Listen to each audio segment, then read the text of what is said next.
짐을 지고서 고나거든 내 마음속에 주 영접하며 새 사람 되기를 원하거든 내 구주를 영접하라.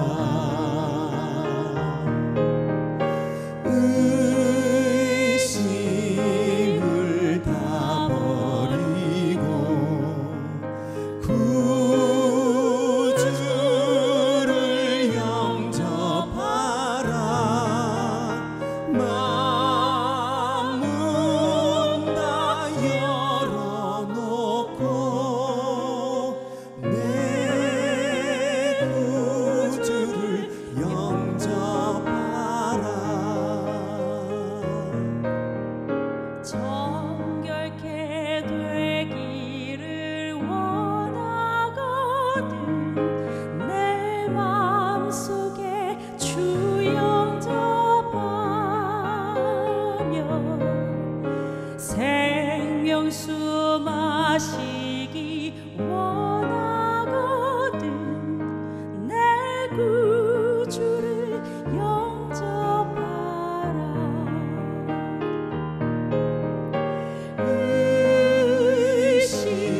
의심을 다 버리고 구주를 영접하라.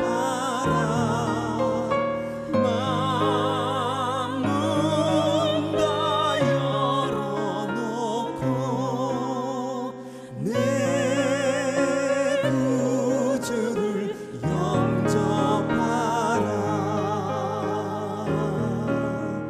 진실한 친구를 원하거든 내 마음속에 주 영접하며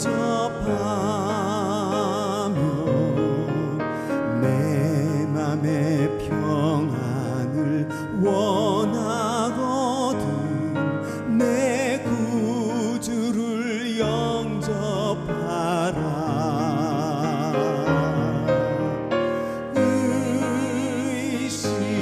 의심을 다 버리고 구주를 영접하라.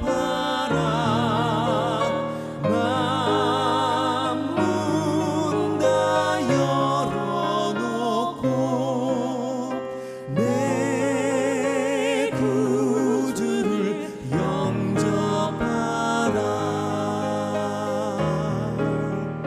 즐거운 찬송을 하려거든 내 마음속에 주 영접하며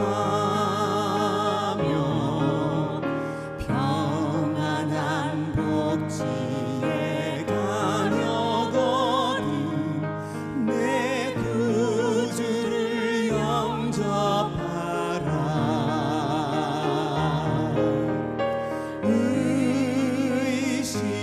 의심을 다 버리고 구주를 영접하라. 마음 문 다 열어놓고 내 구주를 영접하라.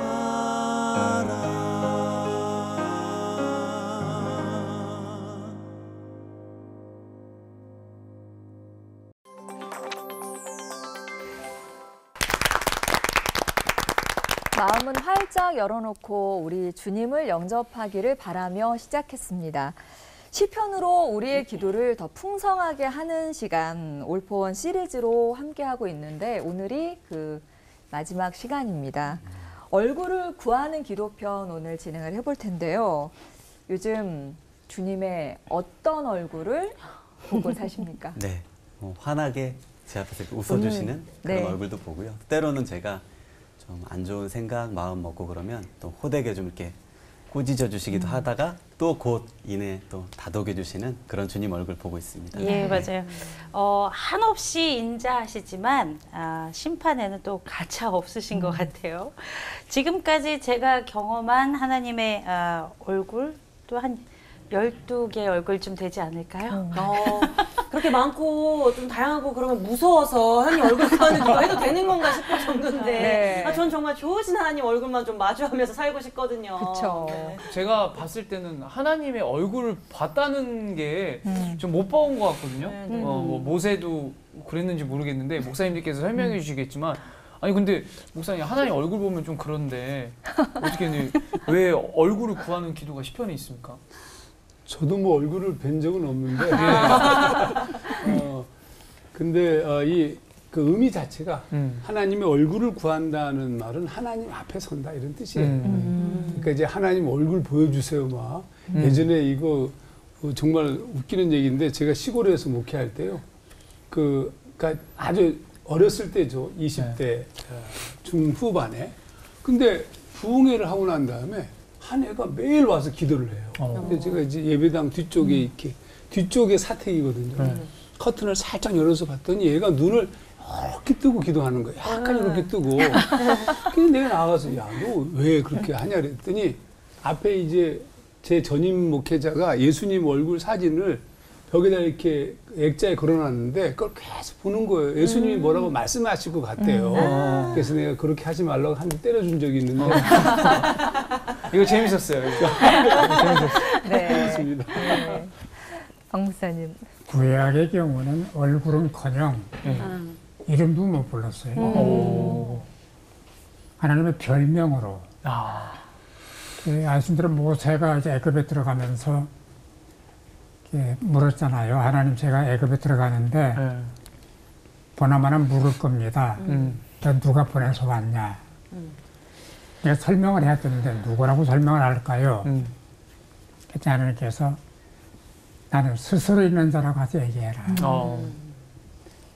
그건 I am that I am으로 되어 있어요. 나는 나다.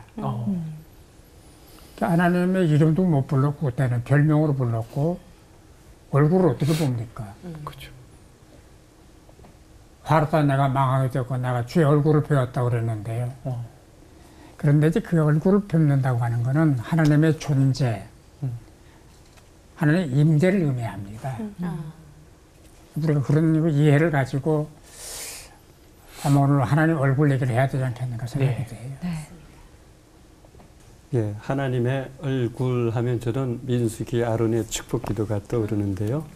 여호와는 그 얼굴을 내게로 향하여 두사 은혜 베푸시기를 원하며 평강 주시기를 원하노라. 정말 우리가 하나님의 임재 가운데 나아갈 때 그와 같은 은혜가 우리 모두에게 있었으면 좋겠습니다. 네. 자, 시편으로 배우는 기도 시리즈 오늘 마지막 편입니다. 얼굴을 구하는 기도편. 과연 어떤 설교를 해주실지 기대가 되는데요. 박정순 목사님 설교부터 청해 듣겠습니다.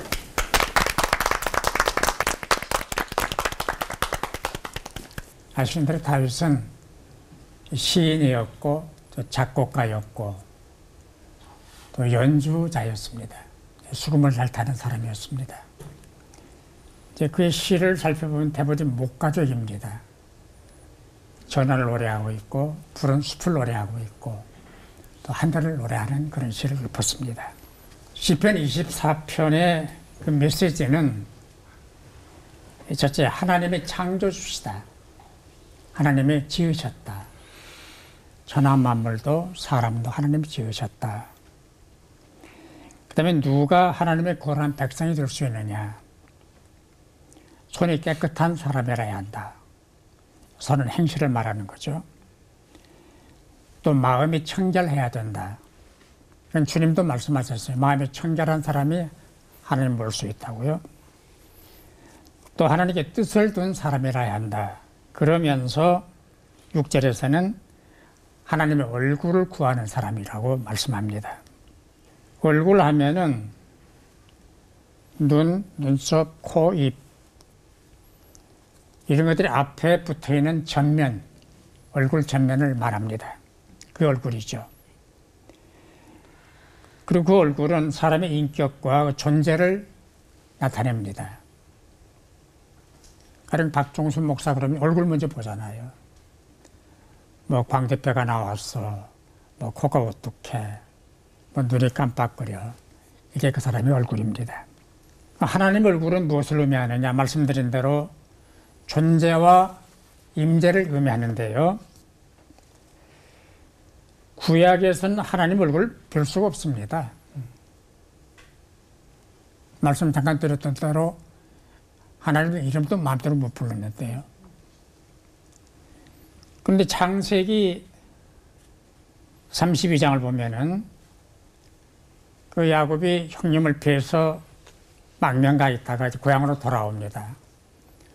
돌아오다가 중간에서 하나님의 천사와 만나서 씨름을 하게 됩니다. 그리고 이 뼈가 위골이 된 다음에 천사를 이겼다고 한 기사가 나옵니다. 그리고 새 이름 이스라엘이라는 이름을 받게 됩니다. 그리고 그 장소를 야곱이 브넬이라고 부릅니다. 이 히브리어로 포넬이래요. 그 브넬 무슨 뜻이냐? 하나님의 얼굴을 대면에서 봤다. 하나님의 얼굴을 봤다. 그런 뜻이라고 그럽니다. 하나님을 만난 곳, 하나님의 사람과 씨름한 곳, 그리고 새 이름을 받은 곳. 거기가 브넬, 하나님 얼굴을 뵌 곳이라고 야곱은 얘기를 했습니다. 우리가 모세의 경우를 보면은 모세가 십계명을 받으러 시내산 올라가서 40일 동안 있다가 두 돌판을 받아가지고 내려옵니다. 그런데 아론과 이스라엘 백성들이 모세 얼굴을 보니까 바라볼 수가 없어요. 너무 찬란한 거예요. 그러니까 모세가 하나님과 대면하는 40일 동안에 하나님 얼굴을 닮은 것 같아요. 광채가 나는 거예요. 역대상 16장 11절을 보면은 여호와와 그 능력을 구할지어다, 그 얼굴을 찾을지어다 그랬습니다. 하나님을 구하라, 찾으라. 이것이 하나님 얼굴을 구하는 것이다라는 말씀이기도 합니다. 마태복음 5장 8절에서는 주님께서 마음이 청결한 사람이 복이 있다, 그들이 하나님을 볼 것이라고 말씀합니다. 하나님 얼굴을 보는 방법은 우선 마음이 깨끗해야 돼요. 이 마음의 눈으로 보는 거기 때문에 마음의 티가 잡히고 마음에 그늘이 들이면 하나님을 볼 수가 없습니다. 음성도 들을 수가 없는 거죠. 그리고 말씀을 통해서 하나님 얼굴을 뵙습니다. 그리고 예배를 통해서 하나님을 뵙습니다. 그런 의미에서 우리는 하루하루 날마다 주님을 뵙는 삶을 살아야 합니다. 고린도전서 13장 13절에 보면은 우리가 지금은 거울로 보는 것 같이 희미하나 그 때에는 얼굴과 얼굴을 대하여 볼 것이요. 저는 여러분이 우리 주님 직접 뵐 날이 옵니다. 영원한 미제 사건이 아닙니다. 주님 재림하시면 얼굴을 뵙게 됩니다. 그리고 하나님 나라에 들어가면 얼굴을 뵙게 됩니다. 아, 이런 분이셨군요. 반갑습니다. 제가 너무 뵙고 싶었습니다. 아, 주님 얼굴 보는 게 너무 좋네요. 라고 하는 날이 오게 됩니다. 재림하실 때, 저나 여러분이 하나님 나라에 들어갔을 때 그 얼굴을 직접 뵙게 될 것입니다. 그런 날마다 하루하루 주님 얼굴 뵈며 살아가십시다. 아멘. 기도하십시다. 주의 말씀에 귀를 기울이고 신령한 눈으로 주님의 얼굴을 뵙고 영원한 세계를 바라보며 사는 사람들 되게 하여 주옵소서. 아멘. 세상 것 집착하다가 영혼을 잃어버리거나 주님을 외면하는 사람 되지 않게 해주옵시고 날마다 주님께로 더 가까이 다가서는 사람들 되게 하여 주옵소서. 아멘. 예수님의 이름으로 기도하옵나이다. 아멘. 아멘.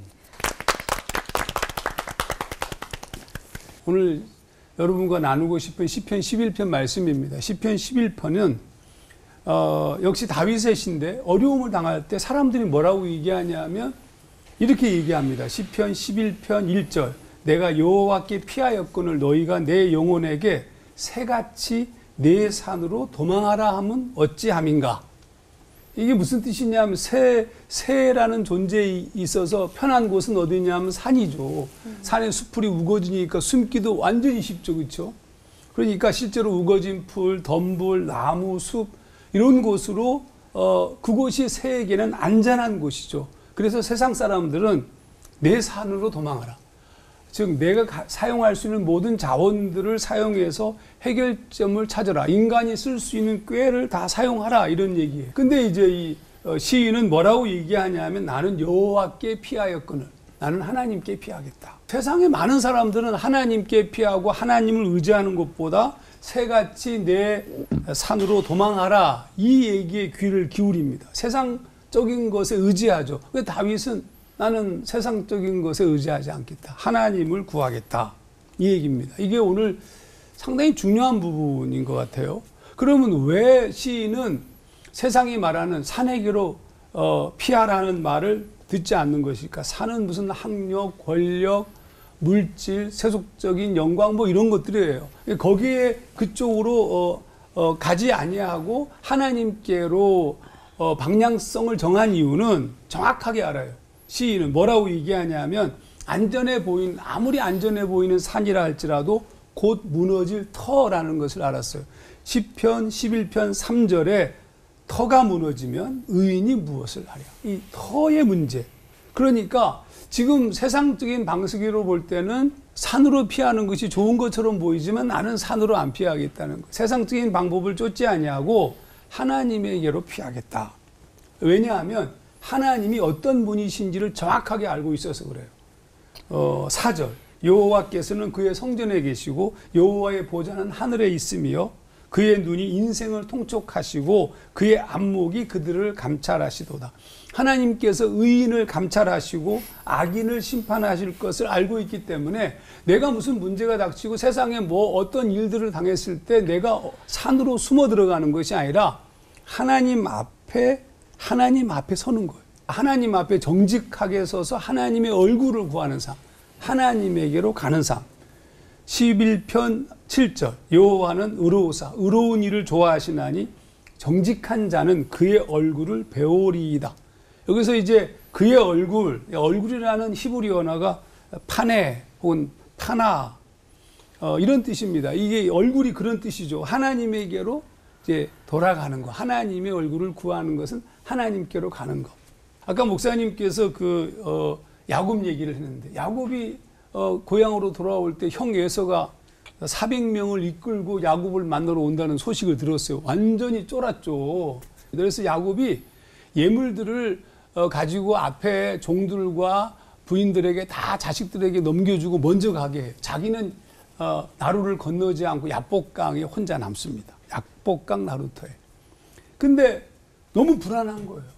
인간적인 방법으로 예물을 보내고 모든 조치를 다 취했지만 그리고 자기는 제일 뒤에 있었지만 이게 산으로 숨어 들어가는 거거든요. 근데 불안한 거예요. 산으로 숨어 들어간다고 해서 해결되는 게 아닙니다. 그때 야곱이 택한 게 뭐냐면 야복 나루터에 있다가 그건 어떤 의미에서의 산인데 그 밤에 야곱이 하나님을 만납니다.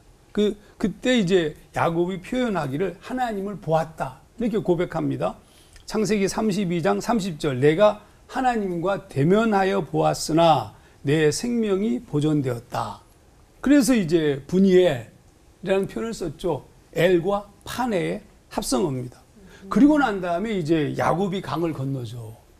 이게 무슨 얘기냐면 하나님을 보는 것이 모든 문제의 해결이에요. 좀 쉽게 말하면 하나님 앞에 서는 것, 하나님을 직면하는 것이 우리의 문제점이 해결입니다. 지금 우리가 여러 가지 문제점이 닥치면 여러 가지 방법들을 추구해요. 근데 여러 가지 방법들을 추구하는 것보다 제일 먼저 해야 되는 것이 뭔가 하나님에게로 가는 거예요. 근데 그 하나님에게로 가서 하나님의 얼굴을 구하는 행위는 뭐냐면 내가 아무것도 하지 않는 겁니다. 사실은 신앙의 깊이는 아무것도 하지 않는 겁니다. 우리는 그동안 너무 잘못 배웠어요. 무엇을 하는 것만 배웠어요. 근데 주님께서도 정확하게 말씀하셨죠. 아무든지 나를 따라오려거든 자기를 부인하고. 자기를 부인한다는 것은 아무것도 하지 않는 겁니다. 아니 아무것도 하지 않고 어떻게 살아요? 아니 아무것도 하지 않고 하나님을 구하는 겁니다. 저는 이 기막힌 신앙의 비결들을 우리 크리스찬들이 배워야 된다고 생각해요. 뭘 구하는 것이 아니라 하나님 한 분만으로 하나님의 얼굴 보는 것으로 충분히 만족합니다. 여기 이런 신앙을 갖게 될 때부터 이 세상은 새로운 삶의 차원이 열리지 않는가. 이 세상에 새로운 하나님의 나라가 이루어지지 않겠는가. 이런 생각을 갖습니다. 잠깐 기도하겠습니다. 하나님 아버지, 정직하게 모든 것을 내려놓고 하나님 앞에 솔직하게 하나님의 얼굴을 구하며 당신을 대면할 수 있는 우리의 신앙이 될 수 있도록 주님 인도하여 주시옵소서. 아멘. 그렇게 주님 앞에 선자들을 주여 긍휼히 여기시옵소서. 예수님 이름으로 기도하옵나이다. 아멘. 아멘. 최근에 이런 질문 하나님께 던져보았습니다. 하나님, 왜 착하고 온유하고 겸손한 분들은 고난과 고통을 당해서 긴장, 갈등, 스트레스 때문에 몸도 아프고 마음도 아픈 분들이 많습니까? 그런데 왜 악한 사람들은 여전히 잘 먹고 잘 놀고 잘 삽니까? 하나님 도대체 왜 그러세요? 여러분도 한 번쯤 이런 질문 던져보지 않았습니까? 불평, 불만, 또 불의, 불법이 완연한 시대. 하나님께서는 우리의 질문에 대해서 시편 37편 1절에 이렇게 말씀하세요. 악을 행하는 자들 때문에 불평하지 말며 불의를 행하는 자들을 시기하지 말라. 좀 이해가 안 되는 말씀이기도 했습니다. 아니, 그런 사람들 보면 불평이 나오고 그런 사람들이 잘 되면 배가 아프죠. 시기가 되죠. 우리 인생의 도처에는 불평, 불만, 불의, 불법이 많습니다. 또 그것들 때문에 우리가 참 힘들 때도 많이 있습니다. 자, 그러면 왜 불평이 생길까요? 현실적으로 보면 악인이 잘 되는 것처럼 보일 때가 많기 때문입니다. 억울할 때, 불평, 불만이 나올 때, 상한 마음이 계속 우리를 괴롭힐 때 어떻게 하면 좋을까요? 의외로 성경은 우리에게 시편 37편 4절에서 이렇게 말합니다. 또 여호와를 기뻐하라. 여호와를 기뻐하래요. 여호와를 기뻐하라는 것은 그분의 얼굴을 계속 구하는 것입니다. 우리가 기뻐하면 기뻐할수록 보고 싶어합니다. 만나고 싶어합니다. 그리워합니다. 그와 같이 계속해서 집중적으로 하나님 그분의 얼굴을 구하라는 거예요. 그러면 어떤 일이 일어납니까?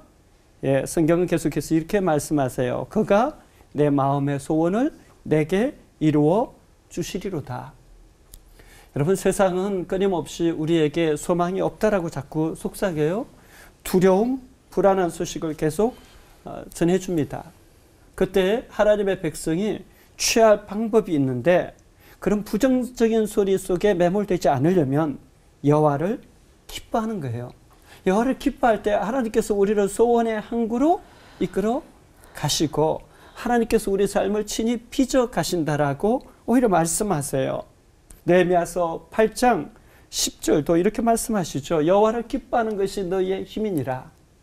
어쩌면 여러분 힘들면 힘들수록 그 얼굴을 간절히 구하는 것, 그분을 진심과 전심으로 기뻐하는 것, 그것이 오히려 사는 길이 아닐까 하는 생각이 듭니다. 제가 참 좋아하는 형제가 닉 부이치치라는 형제입니다. 그분은 목사님 아들로 태어나죠. 그런데 태어날 때 사지가 없이 태어납니다. 너무 고통스럽죠. 자기 자신의 몸을 볼 때 너무 힘들어서 8살에 자살을 시도해요. 물론 실패하죠.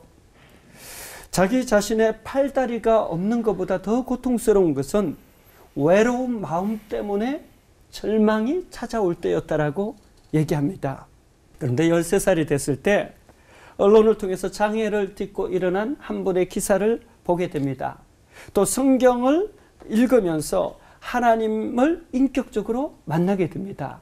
그 하나님의 얼굴을 본 것이죠. 그러면서 변화가 일어나기 시작합니다. 그때부터 초점이 바뀌어집니다. 나는 왜 이렇게 생겼을까? 나는 왜 저주받은 인생일까? 이런 부정적인 생각이 아니라 하나님께서 자기 자신에게 주신 꿈에 집중하고 마음의 소원에 집중합니다. 그는 이렇게 말합니다. 내 행복의 근거는 하나님입니다. 깨어진 현실 가운데 고통받는 이들에게 하나님 안에서 발견한 소망을 전해주고 싶습니다. 닉 보이치치 형제는 또 이렇게 고백합니다. 하나님을 알기 전 내 인생에서 희망 한 줄기조차 없었습니다. 어떤 문제에도 해답이 없었습니다. 그러나 성경을 통해서 하나님을 만나고 두려움으로부터 해방되었습니다. 하나님을 의지하지 않을 때 절망과 실패를 거듭하지만 그분을 의지할 때 새로운 삶이 열렸습니다. 그래요. 그분은 지금 많은 사람들에게 희망을 심는 사람으로 살아가고 있죠.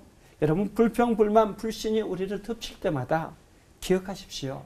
그때가 하나님의 얼굴을 구할 때입니다. 하나님만이 우리를 새롭게 하시고 하나님의 얼굴을 구할 때 하나님께서 우리를 소원의 항구로 인도해 가실 것입니다. 여러분, 이 힘든 시대 하나님께서 여러분을 친히 소원의 항구로 인도하시는 은혜가 있기를 바랍니다. 기도하겠습니다.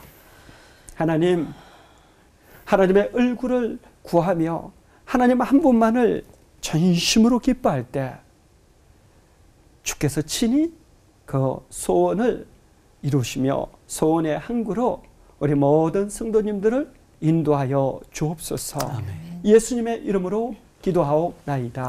아멘. 아멘.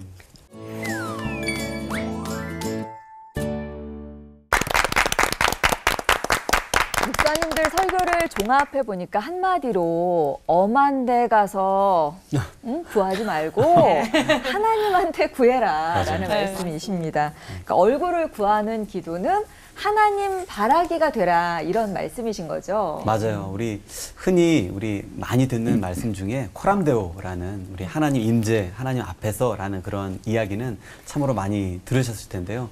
이제 하나님의 얼굴을 구한다. 그것이 어떻게 보면은 아주 명확하게는 또 안 다가오실 수도 있을 것 같아요. 그래서 쉽게 그것이 무슨 의미이고 또 왜 우리가 그런 기도를 해야 하는 건지 그것에 대해서 우리 목사님들 한번 부탁드리겠습니다. 네. 네, 순서대로 할까요? 네. 네. 앉은 순서대로. 네. 네. 그 하나님 얼굴을 구한다는 건 형이상학적 얘기예요. 직접 본다, 손을 잡았다, 그건 아니거든요. 그 요한복음 14장 보면은 어떤 날 빌립이 예수님한테 아버지를 우리에게 보여주십시오. 하나님 보고 싶습니다. 그랬더니 예수님께서 나를 본 자는 아버지를 보았거늘, 이게 중요한 얘기예요. 나를 본 자는 아버지를 보았거늘 어찌하여 아버지를 보이라느냐. 내가 아버지 안에 거하고 아버지는 내 안에 계신 것을 내가 믿지 아니하느냐. 현존하시고 성육신하신 예수님 얼굴을 봅는 것이 하나님을 봅는 거다. 그런 대답이죠. 지금 우리가 보는 예수님 얼굴, 그 진짜 얼굴 아니에요. 예수님 당시에는 그 주변에 화가도 없었고 또는 사진기도 없었고, 후대에 영감을 받은 화가들이 예수님을 그린 거예요. 그리고 어쩌면 그다음에 천국 가서 아니네? 아니잖아. 그럴 수 있을지도 모르겠어요. 그러니까 제가 믿기는 그런 일은 없을 것이다. 왜? 영감마다 그린 그림이기 때문에 그 얼굴이 그 얼굴 것이다 라고 생각을 하죠. 제가 가지고 있는 예수님 그 얼굴 그림들 가운데 보면은 뭐 양을 안으신 그림, 파도를 밟고 가시는 그림, 또 성전 청결할 때 화나신 얼굴, 뭐 겟세마네에서 기도하시는 얼굴, 그 십자가에 달리신 얼굴. 근데 그 가운데 제일 제가 가까운데 모시는 얼굴이 파한 데 사는 얼굴이에요. 활짝 웃으셔요. 어렵게 구해서 그 그림을. 나 그림이나 무슨 사진이 중요한 게 아니고 날이면 날마다 내 안에 주님을 모시고 구한다고 하는 건 좋아한다, 사랑한다, 그리워한다 그런 거기 때문에 직접 얼굴을 뵙지 못하더라도 영안으로 날마다 뵙는 모세처럼 하나님을 대면하는 그런 삶이 우리에게 필요하다. 저는 그렇게 생각을 합니다. 하나님의 얼굴을 구한다. 좀 정말 막연하죠, 좀. 근데 이제 정황상 이제 알 수 있는 표현이 성경에 나오는데 솔로몬이 성전을 짓고 하나님께 이제 기도를 할 때 하나님께 이제 하나님이 응답해 주시는 장면이 나옵니다. 근데 그때 역대하 7장 14절 말씀에 이렇게 써 있어요. 내 이름으로 일컫는 내 백성이 그들의 악한 길에서 떠나 스스로 낮추고 기도하여 내 얼굴을 찾으면 내가 하늘에서 듣고 그들의 죄를 사하고 그들의 땅을 고칠지라 이렇게 말씀하셨어요. 하나님이 직접 말씀하셨죠. 내 얼굴을 찾으면. 내 얼굴을 찾는다는 말의 뜻이 뭘까? 그거는 앞에 있는 표현들의 정황에서 이해할 수 있어요. 우선 스스로 낮추고 기도하여 라는 표현이 중요한데 먼저 악한 길에서 떠나 스스로 낮추고 그러니까 자신의 죄를 인정하고 자기를 낮춘 채 하나님의 긍휼을 구하는 거죠. 그게 하나님의 얼굴을 구하는 겁니다. 그러면 무슨 뜻이겠어요? 하나님의 처분을 기다리는 거예요. 하나님의 얼굴을 구한다는 것은 우리가 할 수 있는 게 그것밖에 없어요. 회개하고 나를 낮추고 그분 앞에 그냥 서는 겁니다. 하나님 당신의 뜻대로 하시옵소서. 이 기도의 완성과 기도의 끝이 이 부분입니다. 우리가 할 수 있는 기도의 정점에는 회개죠. 두 번째는 하나님의 긍휼을 구하는 것. 그거 왜 뭐 해주세요. 이건 다 2차적 기도예요. 그래서 그분 앞에 그렇게 설 때 그분께서 우리를 치유하시겠죠. 초대교회의 가장 중요한 기도 전통 중에 하나가 예수 기도예요. 예수 기도 전통. 그게 뭐냐 하면 예수여 나를 불쌍히 여기소서. 이게 전부죠. 나는 죄인입니다. 당신 앞에 나설 수 없는 존재입니다. 나를 긍휼히 여겨 주십시오. 그게 하나님의 얼굴을 구하는 겁니다. 하나님의 얼굴을 잘 구하는 방법이 모른다? 그럼 이렇게 기도하시면 됩니다. 예수여 나를 불쌍히 여기소서. 네. 사실 하나님의 얼굴을 구한다라는 것 언제 구하냐면 우리가 너무 기쁠 때보다 사실은 힘들 때 많이 구하죠. 그러니까 청년회 때 그래서 제가 1년에 한 번씩은 예수원에 올라갔었습니다. 정말 힘들고 지친 상태에서 예수원에 올라가면 예수원에서 하루 3번 기도를 드려요. 조도, 대도, 만도. 그리고 이제 저녁 때 낮에는 노동을 하고 저녁 때 침묵 기도실에 올라가서 저는 다른 것 하지 않고 신약 성경을 마태복음부터 계시록까지 쭉 읽어갑니다. 그냥 하나님 저를 불쌍히 여겨 주옵소서, 하나님 제게 은혜를 주옵소서. 그 두 기도를 드리면서 계속 말씀을 읽어가면요, 정말 하루 이틀 사흘 지나면 하나님의 임재가 그 자리 가운데 정말 느껴지면서 자연스럽게 이렇게 회복되어진 경험들이 일어나곤 했었습니다. 여러분에게 권하고 싶은 것은 꼭 그런 특정한 장소에 가지 않더라도 여러분만이 하나님과 만나는 조용한 시간에 그렇게 하나님 얼굴을 구한다라면 하나님께서 정말 기뻐하시면서 이렇게 잠잠히 사랑하시면서 함께 해주실 것 같아요. 아멘. 얼굴이 히브리어로 임재라고 하니까요. 하나님의 얼굴 앞에 있다는 거는 그분의 임재 가운데 있는 거구나라는 걸 느끼게 됩니다. 그런데 그 임재의 빛 가운데 있으려면은 항상 이렇게 수많은 장애물들이 우리 앞에 있어요. 그래서 저희가 준비를 했습니다. 네. 그 장애물을 뛰어넘기 위해서 동그라미 그리려다 무심코 그린 하나님의 얼굴에서 그 얼굴 답을 네. 구하기 위해 드리는 질문 타임. 먼저 우리 박종수 목사님께 우리 인간이 하나님의 얼굴을 구하는 데 있어서 큰 장애가 되는 장애물은 과연 어떤 것들이 있고 우리가 그런 장애물은 어떻게 벗어나거나 뛰어넘을 수 있을까 여쭤보고 싶습니다. 전 두 가지로 봐요. 하나는 죄입니다. 이사야 59장 2절을 보니까 오직 너희 죄악이 너희와 너희 하나님 사이를 갈라놓았고 너희 죄가 그의 얼굴을 가리어서 너희에게 듣지 않으시게 함이니라 그랬어요. 죄의 안경을 끼면은 하나님 안 보여요. 아니 하나님 그냥 이 사람도 안 보여도 옆에도 안 보이잖아요. 그래서 이 죄가 하나님 얼굴을 뵙지 못하도록 방해를 하고 있고 두 번째는 불신과 염려입니다. 그 누가복음 24장 15절 이하를 보면은 그 예수님이 그 부활하신 다음에 두 제자가 엠마오로 내려가고 있었어요. 근데 이 두 사람은 예수님 부활을 몰라요. 아직 소문을 안 들었기 때문에. 근데 지난 얘기, 뭐 예수님 십자가 달리신 처참한 얘기를 하고 내려가는데 누가 일행 하나가 끼어들었어요. 누구십니까? 나도 엠마오로 갑니다. 지금 무슨 얘기를 하셨어요? 말도 마십시오. 예수님이 이래 해서 죽으셨습니다. 주님을 몰라봐요. 예수님이에요. 그 장면을 예수께서 가까이 이르러 그들과 동행하시나 그때 눈이 가려져 그인 줄 알아보지 못하거늘 그랬어요. 염려하고 의심하고 불신하고 옆에 계셔도 안 보이는 거예요, 예수님이. 누가복음 24장 31절을 보니까 그들의 눈이 밝아져 그인 줄 알아보더니 그랬어요. 의심의 안개, 불신의 안개가 거치면은 예수가 보였다. 그런 얘기인데요.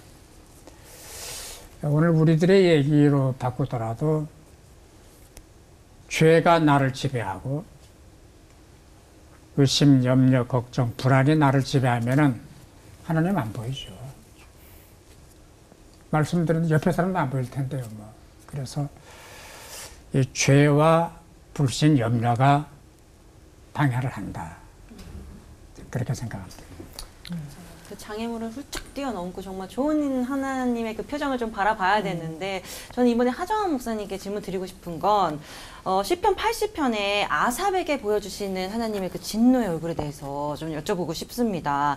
하나님이여 우리를 돌이키시고 주의 얼굴 빛을 비추사 우리가 구원을 얻게 하소서. 만군의 하나님 여호와여 주의 백성의 기도에 대하여 어느 때까지 노하시리까. 이렇게 계속해서 하나님의 얼굴을 구하는 이 아삽인데 하나님은 진노하시는 얼굴을 보여주시잖아요. 그런데 이럴 때도 얼굴을 계속 구해야 되는 건지 혹시 이때 무서워하고 그만 포기해버린다면 그건 또 어떻게 될지 그런 부분들 짚어주시면 좋을 것 같습니다. 계속 구해야죠. 네. 시편 80편은 이스라엘이 아수르 혹은 바벨론의 침략으로 고통당하는 상황에서 드려진 기도예요. 네. 그러니까 그때 하나님이 진노하고 계신 거예요. 이스라엘이 잘못한 거거든요. 그게 진노하는데 이스라엘이 그 하나님의 진노를 보면서도 기도하는 겁니다. 그래서 이제 이렇게 아까 금방 얘기한 것처럼 4절 말씀이거든요. 만군의 하나님 여호와여 주의 백성의 기도에 대하여 어느 때까지 노하시리까. 그러니까 하나님께서 이스라엘의 기도에 대해서 진노하신 게 아니에요. 정확하게 얘기하면 죄에 대해서 진노한 거죠. 자, 그러면 그때 무엇을 해야 되냐? 바로 그때 더 얼굴을 구해야 돼요. 아직 당장 구원이 이루어지지 않고 하나님께서 화를 내고 계셔도 계속 구하는 겁니다. 시편 80편 3절 하나님이 우리를 돌이키시고 주의 얼굴빛을 비추사 우리가 구원을 얻게 하소서. 여기서 이제 얼굴빛이라는 말은 반복되어집니다. 3절만이 아니라 7절, 19절에도 같은 단어가 쓰여지는데 개역성경에서는 주의 얼굴의 광채를이라고 7절과 19절은 썼어요. 3절은 주의 얼굴빛을이라고 했고 그런데 여기서 얼굴이 비춘다는 것은 shine이에요. 영어 성경은 shine이라는 말을 썼어요. 비추는 거거든요. 하나님이 우리에게 그러니까 하나님이 화를 내시지만 우리의 잘못에 대해서 화를 내시지만 하나님의 얼굴은 빛나는 거예요. 근데 그 빛나는 광채가 뭐냐? 그게 사랑이고 은혜고, 그게 어렵고 힘들 때는 더 열심히 봐야 돼요. 그리고 하나님께서 우리에게 그 얼굴을 비춰주시거든요. 그래서 시편 기자들의 기도를 보면 주의 얼굴을 구하는 것은 하나님의 은혜 아래로 나아가는 행위로 회개, 겸비, 긍휼, 은혜를 구하는 표현이, 그게 이제 하나님의 얼굴을 구한다는 뜻입니다. 그래서 그분 앞에 잠잠히 나아갈 때 우리에게 주시는 평화, 하나님께서 우리를 바라보시면서 빛난 얼굴로 쳐다보신다는 뜻입니다. 그렇게 하나님의 얼굴을 구하며 평화를 얻고 싶은데 저희 마음에는 항상 불평과 불만과 불신이 가득해서 그런 것들의 파도가 나를 덮쳐올 때가 있습니다. 그러면 특별히 하나님보다 뭔가 다른 사람을 의지한다든지 뭐 다른 걸 붙잡는다든지 뭐 다른 데로 피한다든지 이러는데, 이상관 목사님, 어떻게 하면 하나님을 붙잡고 하나님께 피하는 기도를 드릴 수 있을까? 네. 우리 사실 현실의 삶은 뭐 원망, 불평, 불만, 불신, 다양한 파도는 계속 치죠. 네. 그런데 중요한 것은 방파제인 것 같아요. 예전에 일본에 엄청난 쓰나미가 몰려왔는데 어느 한 곳에서 그 방파제를 아주 높게 쌓아서 그 쓰나미의 위협을 피한 데가 있거든요. 우리 성도님들이 세 가지 방파제를 꼭 기억했으면 좋겠습니다. 첫 번째는 기도의 방파제를 쌓아야 돼요. 회개의 기도의 방파제. 정말 하나님의 진노하심이 나에게 미치지 않고 얼굴만 봐도 바로 그냥 용서하시는 그 하나님의 얼굴을 계속 구하는 것이 정말 필요하다고 생각해요. 근데 요즘 현대인에게는 과거에 비해서 기도하는 시간이 굉장히 줄었습니다. 사실 질을 말하지만 양에서 질이 나오는 측면이 있거든요. 그래서 저는 현대인에게 오히려 통성 기도든 침묵 기도든 어떤 기도든 좋은데 하나님의 임재를 구하는 기도의 시간을 좀 늘려라라고 얘기하고 싶어요. 두 번째는 믿음의 방파제를 쌓으라고 말하고 싶어요. 그러니까 믿음의 방파제라는 것은 결국은 세상을 눈에 보이는 상황에 의해서가 아니라 하나님의 말씀에 의해서 오히려 내 삶이 빚어질 수 있도록 계속 하나님의 말씀을 가지고 믿음의 방파제를 쌓아가는 것이 필요하죠. 사실 목회자로서 힘들 때 많거든요. 그럴 때마다 다른 어떤 것이 아니라 하나님 앞에 나가서 하나님의 임재를 구하고 그분의 기뻐하시는 일이 뭔가 계속해서 하나님의 그 기뻐하시는 일에 계속 초점을 둘 때 혼자 두지 않는다라고 약속하시잖아요. 그 믿음 붙들고 하나님을 계속 찾고 구하면 정말 하나님의 임재가 그 가운데 있거든요. 그래서 믿음의 이 방파제를 계속 쌓아야 된다라고 생각되어지고요. 마지막으로 좀 찬양의 방파제를 많이 쌓으라. 그러니까 두 손 들고 찬양합니다. 다시 오실 왕 여호와께 오직 주만이 나를 다스리네. 제가 잘하면 막 하고 싶은데 이 정도까지 할게요. 네. 너무 잘하셨어요. 어떤 임재를 구하는 찬양을 하면요, 실제로 하나님의 임재가 그 가운데 찬양 가운데 나타나거든요. 그래서 우리가 이 세 가지 회개의 기도 방파제를 쌓아라, 말씀으로 믿음의 방파제를 쌓아라, 찬양의 방파제를 쌓아라 말하고 싶어요. 그러면 정말 쓰나미가 닥쳐도 이 방파제의 높이만큼 보호가 되지 않을까 생각됩니다. 하나님의 얼굴을 구하는 기도는 하나님과 우리와의 관계를 바르게 하는 동시에 하나님의 또 능력을 구하는, 그래서 얻는 기도인 것 같습니다. 중요한 거는 우리도 얼굴을 구하는 기도를 매 순간 할 수 있다는 거죠. 네. 오늘 말씀 듣고 막 용기가 네. 솟아오르고 맞아요. 있어요. 네. 그래서 목사님들께서 어느 때에 하나님의 얼굴을 구하는 기도를 드리셨는지 궁금해요. 그 사연도 궁금하고요. 그때 들으셨던 기도를 또 들려주시면 많이 도움이 될 것 같습니다. 가운데 예. 제가 제가 우리 박 목사님이 1999년 4월에 위암 수술을 하셨다고 말씀하셨어요. 네. 저보다 선배이신데 저는 1999년 12월에 같은 해에 같은 해에 저는 12월 26일 날 피를 토하고 이제 기절해서 쓰러진 다음에 다음에 2000년 1월 3일 날 위암 전절제 수술을 했었거든요. 근데 차가운 그 수술대 위에 이렇게 누웠을 때예요. 누웠을 때 아무런 기도가 안 돼요. 한 가지만 기도했어요. 뭐냐면 하나님 저를 불쌍히 여겨주십시오. 그 외에는 다른 기도가 안 돼요. 저는 이게 기도의 정점이라고 생각합니다. 제가 혹시 깨어나지 못하면 주님 얼굴 보고 싶습니다. 이렇게 했었는데 제가 그때 쓴 시는 아니지만 항상 할 때마다 시를 하나씩 읽었으니까 또 그 시를 읽어보겠습니다. 제목은 하나님만 바람이요. 시편 11편에 대한 시인데 오로지 하나님만 바람이요. 눈은 다른 것을 보지 아니하며 귀는 다른 것을 듣지 아니하네. 비록 숨결같이 쉽게 흩날려도 영혼은 견고하니 하나님만 바라는 까닭. 이미 마음은 하나님에게 세상은 없으니 하나님만 바람이요. 박 목사님으로 갈까요? 제가 마지막에 결론 낼게요. 예, 네. 알겠습니다.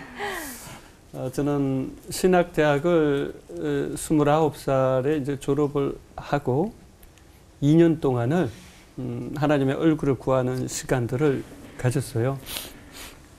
왜냐하면 제 안에 사실은 목회자로서 살아갈 자신이 없는 거예요. 그리고 정말 하나님께서 저를 부르셨는지 다시 한번 정말 확인하고 싶은 거예요. 근데 이상하게 1년 6개월 동안 하나님의 임재가 크게 느껴지지를 않는 거예요. 그러니까 너무 괴롭고 힘들고 고통스러워서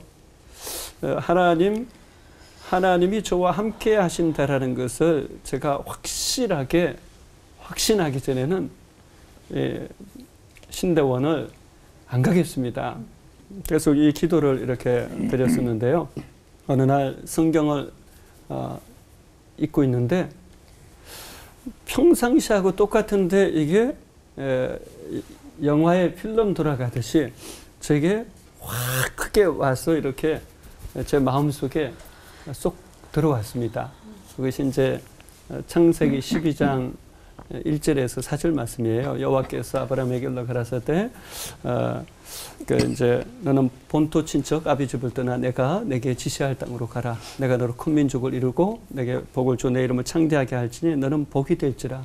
너를 축복하는 자에게는 내가 복을 내리고 너를 저주하는 자를 내가 저주하리니 땅의 모든 족속이 너를 인하여 복을 얻을 것이니라 하고 이에 아브라함이 여호와의 말씀을 따라갔고 이렇게 말씀하시는데 하나님께서 그때 저에게 그 약속이 깊이 와닿았어요. 네가 찬양도 못하고 네가 다른 사람들처럼 잘생기지도 않았고 너 진짜 부족하고 연약한 투성이지만 내가 너와 함께 할 거야. 그리고 너를 축복하는 자를 내가 축복하고 너를 저주하는 자 내가 저주할게. 그러니까 나만 따라와.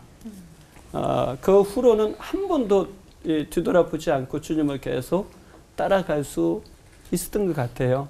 1년 반의 침묵 이후에 제게 말씀이 와서 임하면서 분명하게 확신을 가졌고 하나님을 말씀을 계속 따라갈 수 있었던 것 참 감사하고요. 얼마 전에 어느 잡지사에서 기도문을 하나 써서 보내달라는 정탁이 왔어요. 그래서 꽤 긴 기도문을 써서 보낸 일이 있었습니다. 그 기도문을 다를 낭독할 수는 없고 맨 마지막에 몇 줄만 낭독을 하도록 하겠습니다. 어두운 눈 밝혀 주 얼굴 뵙게 하시고 느린 걸음 재촉하사 주께로 다가서게 하소서. 긴 터널 지날 때 불 밝혀주시고 힘겨워 헐떡일 때 손잡아 주소서. 거친 황야 걸을 때 길동 묻으시고 먼 훗날 주 얼굴 배울 때 그 품에 안아 주소서. 라는 기도문이었습니다. 시편으로 배우는 기도 시리즈 함께 하시면서 어떠셨는지 오늘도 또 눈물로 은혜를 또 나누게 되는데요. 저는 그 기도가 조금은 더 새로워지고 좀 다듬어지는 그런 시간이 되었으면 좋겠다는 생각을 했습니다. 다들 어떤 은혜를 받으셨는지 정리해보는 시간을 가질 텐데요. 하나님의 얼굴을 구하는 기도는 나에게, 우리에게 한마디로 네모다. 박 목사님 네모 안에 뭐 넣으시겠어요? 은혜로운 삶이다. 그 죄인된 우리가 하나님 얼굴을 구한다는 것 사실 자체가 엄청난 은혜입니다. 구약시대 사람들과 달리 하나님 마음을 부를 수 있고 찬양할 수 있고 그 이름을 얘기할 수 있고 그 이름을 신학적으로 논할 수 있고 이게 엄청난 은혜거든요. 그래서 은혜다라고 말할 수 있습니다. 네. 얼굴을 구하는 기도는 나에게 하나님뿐임을 말한다. 다른 것에 뭐 기웃거릴 마음이 없다는 고백입니다. 하나님의 얼굴을 구하는 기도는 나에게 붙들어 주심이다. 손으로 표현하면 하나님이고 나라면 내가 하나님을 붙잡았다라고 생각할 때는 막 확신도 있고 내가 놓았을 때는 나 혼자라고 생각하지만 실상은 하나님은 여전히 나를 꽉 붙들고 계시잖아요. 그러니까 내가 그분의 얼굴을 구하면 구할수록 그분을 더 깊이 있게 느끼겠지만 그렇지 않은 순간에도 하나님께서 그 얼굴빛을 우리를 향하여 드시고 우리를 붙들어 주신다라는 것, 이 힘든 시간 꼭 기억하면 좋을 것 같아요. 네.